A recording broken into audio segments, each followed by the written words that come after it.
Hello everyone, আমি চলে এসেছি আপনাদের জন্য কাতলা মাছের পাতুরি নিয়ে।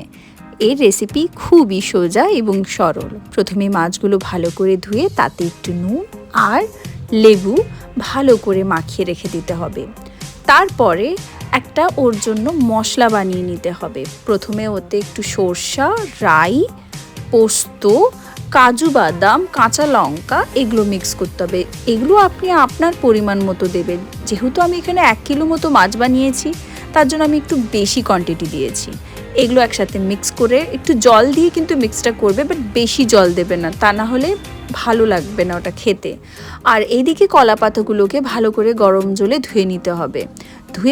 ধুয়ে নেওয়ার পর কলা পাতাগুলোকে তারপরে এই যে মাখানো যে মশলাটা ওতে মিক্স করতে হবে। হ্যাঁ, সাথে একটু হলুদ গুঁড়ো, দই এগুলো আপনাকে অ্যাড করতে হবে, আর একটু চিনি অ্যাড করতে হবে টেস্টের জন্য।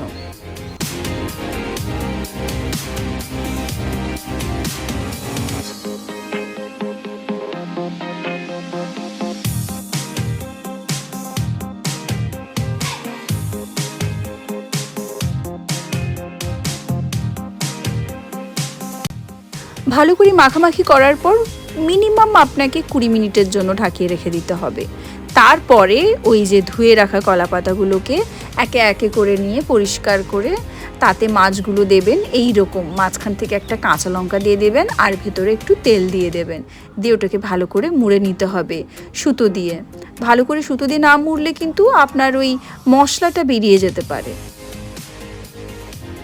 এইভাবে একে একে করে মাছগুলোকে বেঁধে আমি সুন্দর করে রেডি করে রেখেছি এখানটায়।